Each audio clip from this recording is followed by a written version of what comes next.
to have Georgia with us here today. We actually hadn't even really met in person until today. It happens a lot though, as you know, video calls are the new calls. So. Yeah, exactly. But, you know, I've come across your work and seen you speak on so many different panels, and we also have a lot of mutual friends. Yes. So it's really lovely to have you with us here today. And I always just kind of start off with people's beginnings. You studied advertising and PR here in Barcelona? Yeah. Is that right? Yeah. When you were studying that, what did you think your career path was going to be? I mean, I'm her plus one, because can I put it in the guest list? I'm her plus one. And I think it's very interesting to be. Thank you above all, Techno Chill and Soho House and you. Thank you. For follow up and asking me to do this interview. I think it's super relevant for me to kind of find you and see how many friends we have in common. And feel very comfortable about it. And one thing that I think I always had in my life, and my mom always told me, is that since I was really young, you can sit me in a bar like this one, and I would be friends with everyone. And I was like 5, and so she used to lose me in the rooms. So it was pretty clear from the beginning that I was ending up in communication or PR. And actually, she did you can't do that anymore with children, but she used to sit me in a bar in Caracas, where I grew up in between Italy and Caracas, and she said, okay, just tell us everything you've heard to the ladies. And so I was gossiping like the housewife stuff, and I was like, blah, blah, blah. Then I heard this, and then I heard this, and my mom was enjoying that a lot. And I think now it's forbidden for law or something to use kids like that, but I think it was super. I think it's a way to see me as something very natural. So I think communication and networking comes natural. My mom was a great networker from the start, just with a phone and no internet. So, you know, the first time I went to London, I said, I want to go to London and study English, but, you know, and she like, oh, we need to find a place to stay. And she phoned a couple of friends, and then she went to another friend, and she found me a place to stay for a month. And, you know, she was like, she didn't need internet to be that way. So I think it's also the way your cultural DNA plus the way you are brings you to the place where you are. And that's how I landed in advertising. At the time, advertising and PR was a really brand new branch of any, like for now you can kind of understand it's like music industry studies for now, which are completely new, that didn't exist in my time. I was born 65. At the time, advertising was like the brand new thing. And actually, father of a friend of mine in Caracas was the founder of the faculty here in the University of Advertising and PR. So they said, do you want to come to Barcelona? For me, it was very organic, and I came. And I stayed. I was the only foreign person in the university. Really? Yeah, absolutely. Like, there was no Italians. They were like, what do you do here? And there was no EU at the time. So they were not in the European community. I mean, we're talking pre-Jurassic Park. So it's like, it was really hard to kind of, you know, validate one study to the other. I had to do 2 different end of the year kind of exams, very stressy thing, but I made it. Could you speak Spanish? I can speak Spanish, Catalan, French, Italian, English, and I can understand Portuguese. But I meant at that time when you arrived, could you speak I was Spanish? already trilingual. Okay. I would never have done that. I mean, there was no Duolingo or anything at the time. I mean, you don't jump into there was no Erasmus. They didn't have any PT for somebody that didn't know the language. You were not like, oh, welcome, we will teach you the language. You're like, either you can do it, either you don't. So, I was bilingual, but trilingual even. And what was your relationship with music and dance music at that time? Were you... None. Really? Absolutely none. Though, I would say that at the time, so pre-90s, guys, pre-90s, again, Jurassic Park, is like I was a clubber, and I've always been a night person. I love the night person. And I have been really involved in the pre-AIDS era, and I had many people that I lost in AIDS, which is very important to think. This was the big, you know, for me, it was really, we see COVID as something, but for us, AIDS was a before and after, in clubbing, in entertainment, in life, in, you know, even in gay friends, and there was such a terrified atmosphere. Barcelona was huge. They had amazing clubs. People used to come to Italy and ask me for a guest list to get into Otto Suits, into Distrito Distinto, into all the clubs at the time. So that was dance music at the time, a bit like the New York vibe. And then AIDS happened, and it actually changed the whole scenario of the clubbing thing at the time. Really serious stuff. I lost my best friend then, and then from that on, my family was really involved in jazz and music as a hobby, but really big into music. So I was really into jazz, and I started working with a festival here, and they said, no, you need to understand electronic music. So you come to listen to DJ sets, and we are sure you will understand what electronica means. And I actually instantly fell in love.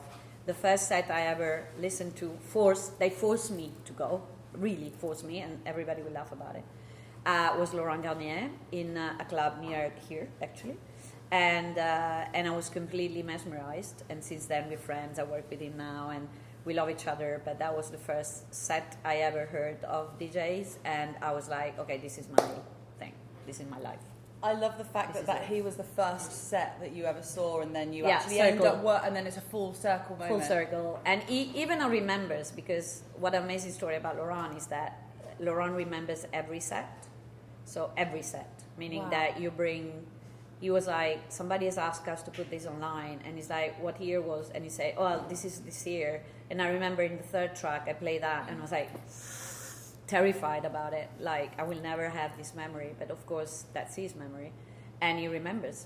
So, and actually, you're interviewing Manfredi, DJ Tennis, after, and we met also thanks of the fact that I did a lot of DJ bookings at the time, and Manfredi had an agency, so... So with Laurent now, is it management that you're if you call it so. Okay. Yeah, it's like, we're friends. Yeah. He says things, I say no. He says yes. He says do. He says I've done this. But of course, anybody in management knows that there is a part of love. There is a part of legal, which I love actually. Is the thing that I mostly love, and he doesn't like. So it's good because he doesn't interfere. Yeah. He's like, oh, go, and you're like, fantastic. But it's also been with him in any step of the way right now that has reached in a kind of peak of his generation. And there's so many legacy that we need to preserve, we need to think, we need to kind of pamper and take care of, which I love.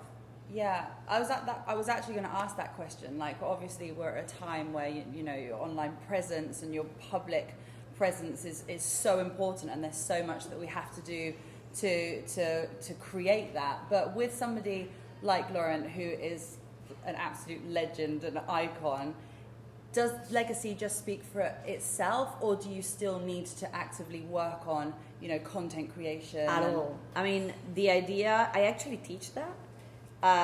Laurent and I sync very well in his cleverness, which is something that you appreciate when you work with an artist that has instinct in communication about themselves. And Laurent has it. And we are very sync. We never discuss about that. We never dispute anything about this conversation. We had a big conversation about his cancer, which was, of course, I think one of the most critical moments in our lives. He talks about it, so that's why I can talk about it. Yeah. And, I think that the real him has always been... There's a bit too many dogs in his feeds, as you see, but that's a kind of discussion we have. But for real, we know that, for instance, we try not to be too many pushy. We don't do promo. We don't do paid. We do organic. He takes care right now of his feed, but sometimes I get in like, we have some obligations and we need to follow them. But I think that Laurent is always with his art. When Elon Musk bought Twitter, I stepped down of Twitter the day after without me telling him. He called me and said, we're stepping down of Twitter. We had 125,000 followers. And I am that kind of person. So I said, we shut it down. And he said, we shut it down. Thank you, bye. So we left the day the bot was formalized publicly for everybody. So we scrapped that. We completely left Twitter for that. Really? And we felt very good the day after, like, good. And but then, you know, it's very controversial about using anything, and there is a lot of weight on Laurent's side, especially in France. So we're very family oriented in anything that is communication. Yeah. And you can see it publicly. Yeah. So you founded the International Consultancy Network For the arts and culture. The arts and cultures.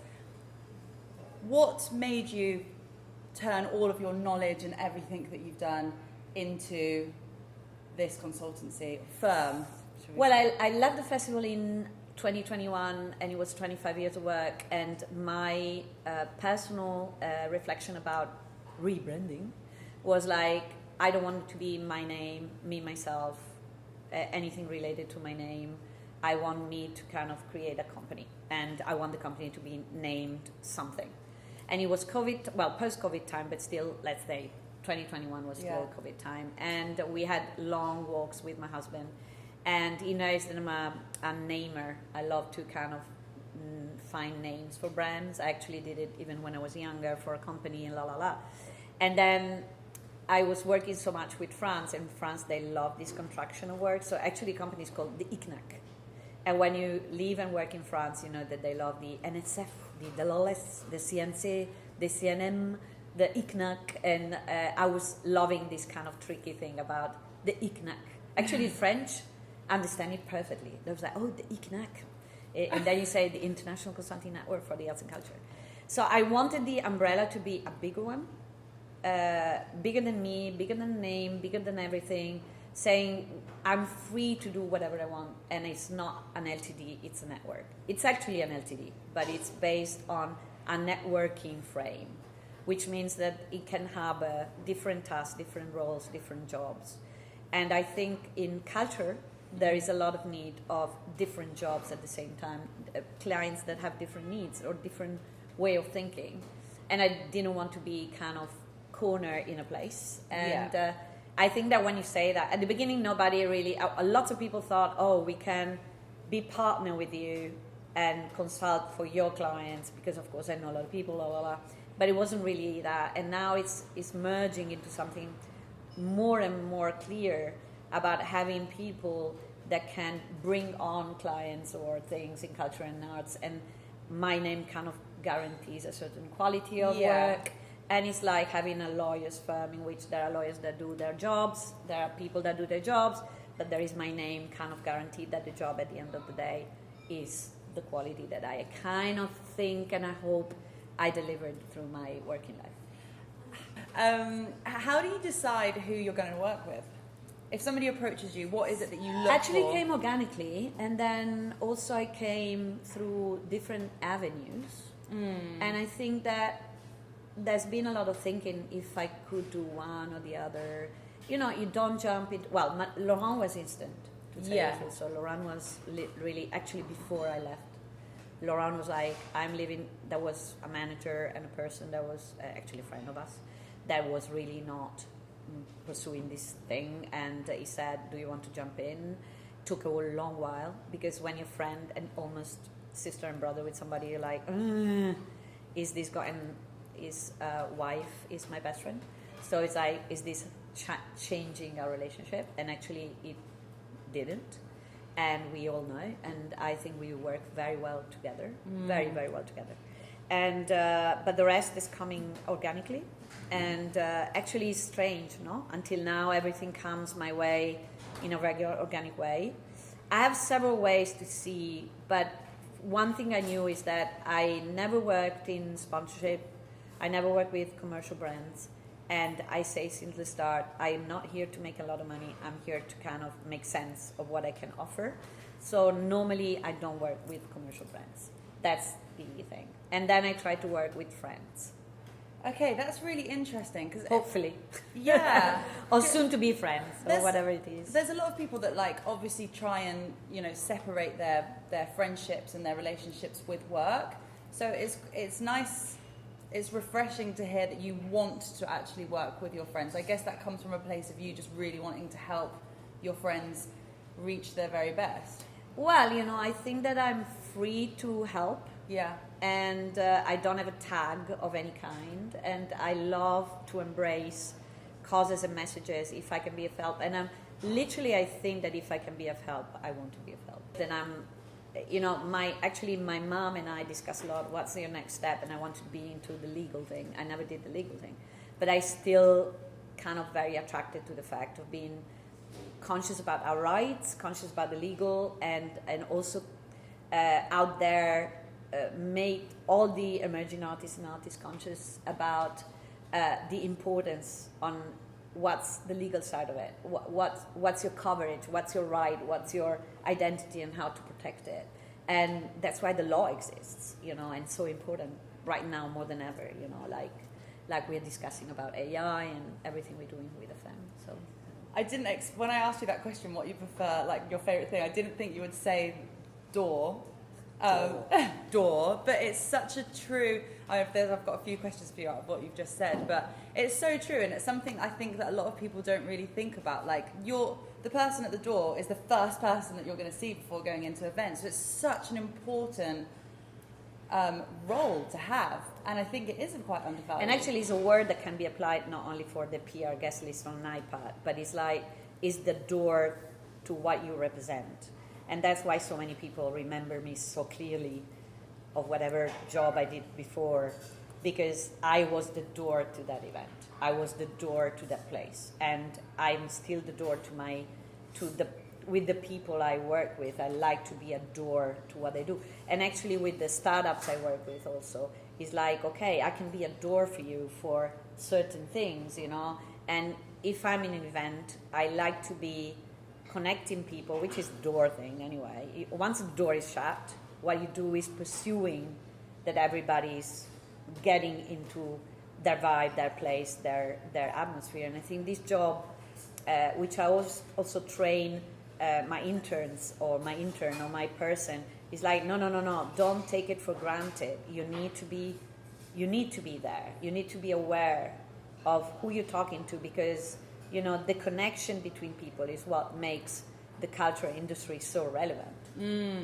Totally. It's the connection is one of the most interesting thing that actually creates not only evolve the arts, but it also creates a business. Totally. So it's like, never forget that anybody here can actually be a potential partner, friend, help you somewhere, and never underestimate interns. They might become super powerful. Always pay them if you can, and they always become powerful. And I have many students of mine that come back saying, "Oh, you were a teacher of mine." I was like, "Thanks God, I treat you well," because then you get the door and you get the events and you get everywhere you want. It's so true, like the unpaid intern. Never try to pay them fair so much and cover them for anything they do if they're good interns, of course. Okay, everybody is based on quality, but it's, of course, it's important. New generation, I champion you. I have a good question, which obviously, because my podcast is called Can You Put Me on Guestlist, and we're talking about doors, how has the world of Guestlist evolved? What was like? Did people ask for Guestlist as much as they do nowadays when you started? Well, I'm not in events anymore, but it's like the metaphor about that is that everybody thinks entitled for a guest list in a way. And I think that the music industry has worked hard to be horizontal in many ways, and culture is free. We produce culture. So the moment culture is paid is because there is a structure and you have to pay the structure, and the whole thing is going on like a classic industry, and that's good. We need to be blunt and clear about that. But I think that one thing that it's been overhyped is because of the fashion industry.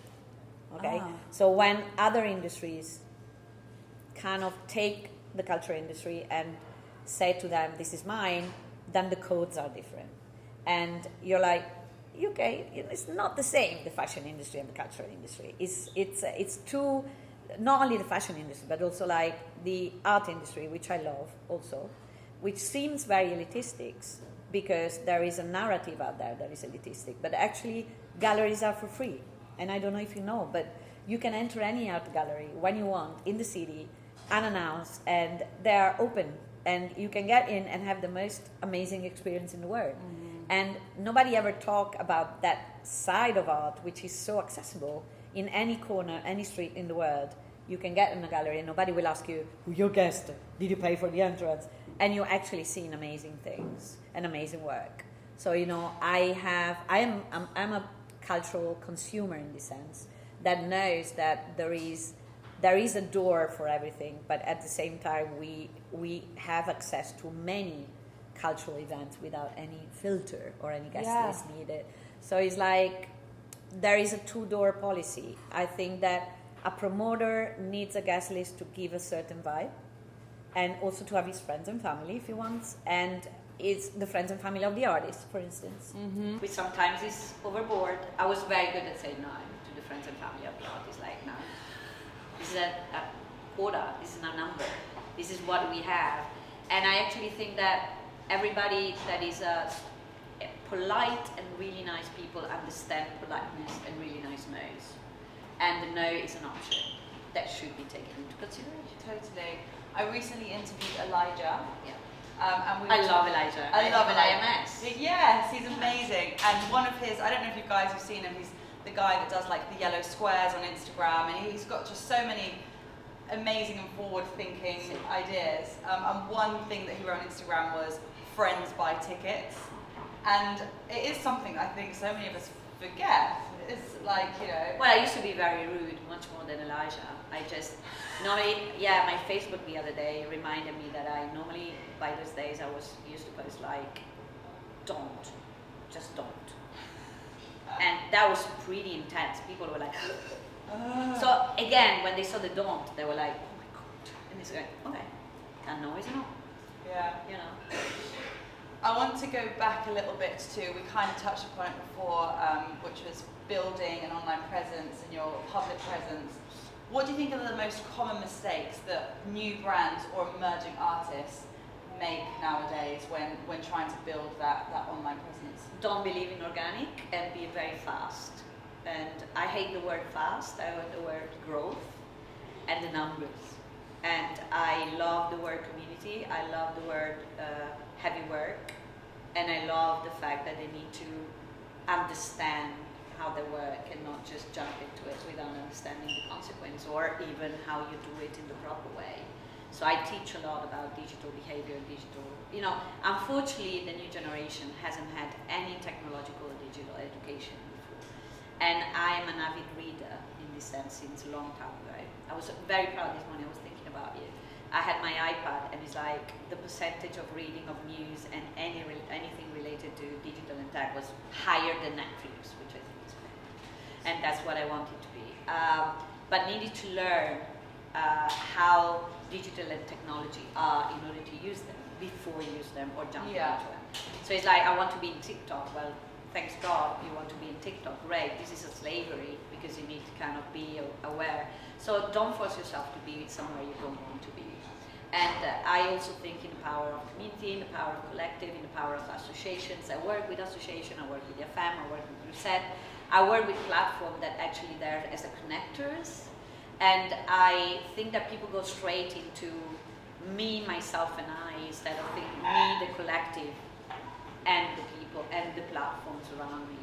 So there are so many opportunities to kind of extend your voice, extend your connection without going loud on socials.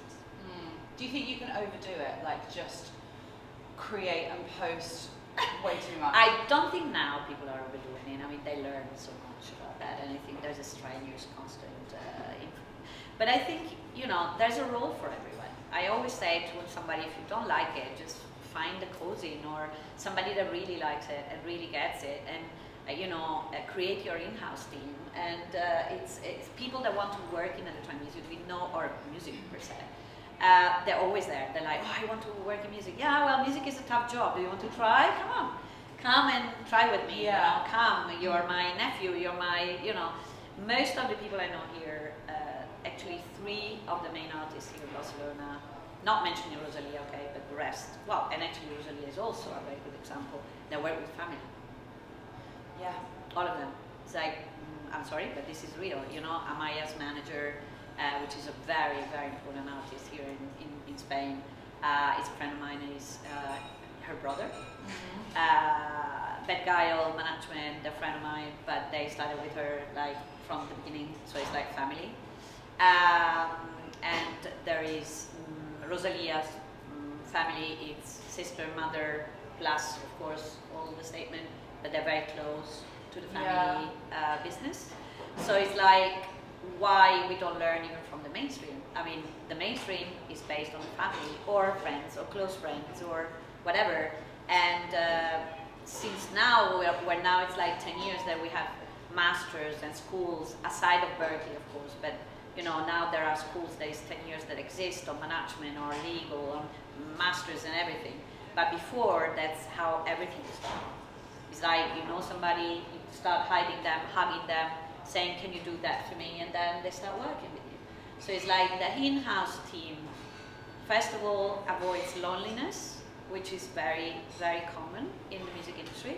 And the second thing is also enhanced trust, which is a very important thing when you're developing a career, just to study from the ground with somebody you trust. I guess that's kind of in a way with your firm, like everyone that you work with, is it that's you outsource it to all friends and people that you trust? Well, that's why we call it a network, because for me it's closer to call somebody that I know, that I've known because of known and Roller, because I'm old enough to know more people. And you're like, okay, these people can bring in something, and we can bring something, and the structure is very, in a way, it's very circular, and defines how big or small we can be. So I'm not worried about being big, and I'm not worried about being small. I'm already being small. So it's like this is the starting of something that can sum up and sometimes detract just because it doesn't go well. Not always things go well. It's so true though, because I think about like sometimes if there's something that I have to post and I'm not sure about, the first person that I'll always go to is my mum, and I'll be like, what do you think of this? Because I just know that I'm just going to get like a true and good answer, and she's going to be like, yeah, do it or don't do it. Yeah, well, you know, the people that know you better are the real critics of yourself. Yeah. As anything, you know, and you just take it for granted, but it's very important. And I think communities right now, for instance, in Barcelona, there's a lot of collectives that are working very, very, very fine in order to. The Joko Collective are my favorite always to mention, because they literally championing something that hasn't been championed before in this city, and they are amazing, and I want you all to follow them, and you can see what they do. They do their own parties. They've been in the Venice Biennale with the Catalan export agency. They have been championing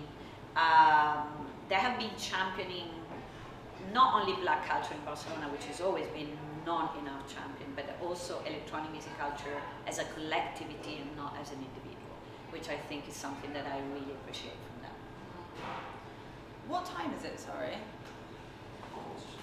Edit this. What time is this? I don't know. Do you want me to check the Apple? I'm just like, I could talk and talk, and I'm not too sure. The boss cuts us here. When do you want? Cut us when you want. You can cut us when you want. You is quiet. I'm also going to keep this open. Does anyone have any questions? Oh, we open to the floor. Well, we have 10 minutes, so I'm going to give of course. questions. Well, Courage has a question, but after Courage. Yeah. She's first. Yes, yeah? you. You are let's be honest. You spoke about like saying no as like an option. What's a polite no according to you? Oh, that's okay. Politeness is, for me, it's very important anyway. I mean, I think that politeness is also very much misunderstood. There's a certain kind of politeness. You know what's polite for me? The empathic no. It's like, I've dealt with many big management and big artists and big people, big in the sense of, wow, imposing. And I find my way a lot of the time. I felt very comfortable with that because you should know where you stand. In my case, I was the promoter, so I stand like in the power. It's like we are paying you. This is our house, so this is the rules, and this is not your house. So especially when you're an event where there are multiple needs, one need can be bigger than the other. It goes potentially proportionally, if you say so, but you also go on humanly. And so I think that I'm very, very empathic, so I try to see how the no should play in that case. But we spoke with her. I had very harsh no's that I learned a lot, especially from the English industry. And it has been really my school of saying no in a very determined way. The way only them can say no to things. But then every country is a no. In Italy, no doesn't exist, so you say no 20,000 times. Manfredi would probably tell you. And it's like, but it's how the culture is about the no's and the yes. And there are people that are always trying to sneak outside the no, and you're like, it's a no. Thank you. Bye. So empathy for me is the essential rule for somebody that has some kind of how would I say, need to be constantly in public presence. If you're not empathic, people won't react to you. You need to embrace the other in a good and in a very strict way, you know. And that's how you're, and in which position of power you are. Power in a good way, not power in the imposing way, but power in a good way. Rush. I really like that. Power is, it's a very interesting question.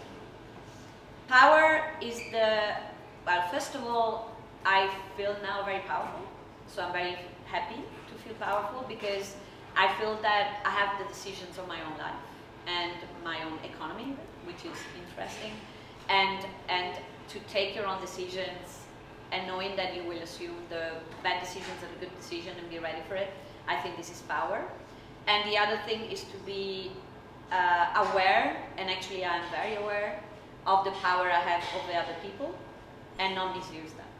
So actually use it in a positive way. So if you're influential and you deny your influence, it's a bad thing. It's like, I know I have been or I am influential in a certain segment of a population and I feel the responsibility of it. So I think that that's the power I feel that I have for people or alumni that come to me and say, oh, I still remember your class and stuff. And then I ask them, was it good? Do you want something else? Do you want to, in order for this power to be perceived as flexible, as adaptable to what it needs to be. This is how I feel about power. Any other question? It was quite interesting how you talked about culture, a lot of culture being quite free, people being able to just walk into a gallery. And galleries really work incredibly hard. It's a very cost-intensive business. So do you think that, and in our world, often we only value things that we pay for. So do you think that there is an argument for galleries to charge people to come and see exhibitions? I mean, the other side of it, I think it's to find a way, and you know, this is a conversation that is ongoing for now, from forever, which is because I also work with the Association for Electronic Music, but I also work with Reset, which is a network of independent cultural promoters all over Europe and beyond, like European community and Europe as the continent. So there's Georgia and there's other countries, and we can see the difficulties they have to kind of, the ultimate independent promoter wants to load the fees the maximum and la la la, but it's sustainability is the most important thing. So you are saying how to maintain the sustainability between, as we say in FM, culture and commerce. And I love shout out to Finlay Johnson, by the way, which is also part of FM. He always likes to use these culture and commerce words, which is true. So what's the balance between culture and commerce? And that's a very interesting balance in the sense of, that's why we were talking about brands, okay? And we were talking about, I never dealt really well with marketing departments. I always been the woman outside the sponsorship departments, and I never dealt with the money or the budget, which is very fortunate. But at the same time, I'm really bad at that because my part is more devoted to, and that's why also my role that I do in the music tech scenario is I'm the music side. They come with the business plan and the tech side and the investment prompts, and now I understand it and I can read them. But I read classically straightly into the music side because that's my soul. And my ideal word would be the perfect balance in between culture and commerce. And art galleries, we know that some of them, they make money, because actually there is an amazing exhibition in one of the art galleries here in Courcelles de Seine, and he's one of my favorite painter, and And I went in and I asked for the fee of right now. She's a Catalan painter, and I was like, I want to buy one. And I said, I can't buy one, but just the pleasure of being there and just enjoying the painting it's like buying it. It's like I have it, and that's why I go to museums, and that's why I share this kind of love. We quite like the legal aspects. Lawyers will charge you just to answer the phone call. Yeah. Well, that's important because we spoke with Courage about how it's important to kind of design and have accessibility to bring blueprint for emerging artists on the legal side of music. And that's what we always spoke about, to accessibility to clauses that will kind of accelerate your knowledge into the main blueprint of what you need to ask to lawyers. And I think this is something, the education starts from there, starting from the blueprints of the best practices for your future career. And it's like architecture. You need to start from there and then you build a career. It's not the opposite side. It's not I will boom there and then I will find a manager. And actually it's a very good example is Amaya the singer, which is very famous. And I met the brother when they were just starting, and he said to me, I don't come from here. I come from a music business training, and I'm studying with her because she won like The Voice or this or that. She became very famous instantly, and she said, I need a lawyer, I need a partner, I need somebody to start things. And I love them for that. And I've invited him to speak in master classes and stuff, because this is the way I see the music business, is to understand the business once the music is done, but start with the business side to be blueprinted and clean before you start jumping into the arena of the music business. And this is how I think that you could deal with the career that is you're conscious about your steps and you don't lose control of it, which I think at the end will pay you back forever. Whatever it pays, but it will pay you back both humanly and commercially in business. Just to end, I have a last question. How or which strategies or trends do you think will redefine cultural communication and personal identity in the next decade or so?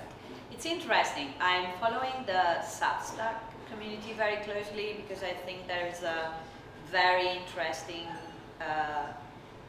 where are the journalists now? I will ask you actually. I will do the reverse. I actually want to do the reverse with her, but it's like, where are the journalists now? Where are the podcasters? Where are the media? And there's a friend of mine that is a writer for a big, really good, interesting Substack newsletter called Scrolling Infinito. He's Italian. He works in a big media structure, but he has this newsletter that I follow it forever, and I love the infinite scrolling name. And he said the other day in one of his newsletters, he said, I hope everybody realizes that social media are not social anymore, they're media. Because 80% of people watch, 20% of people create. This is a media. So the moment you get into the media, this is a completely different way. Yeah. So where are the journalists now? You tell me. And this is the way I see that people gain journalism, and we go back to the critical writing actually, and critical thinking, because not to quote, of course, a very important book, but critical thinking is needed right now. Totally. Georgia, thank you so much.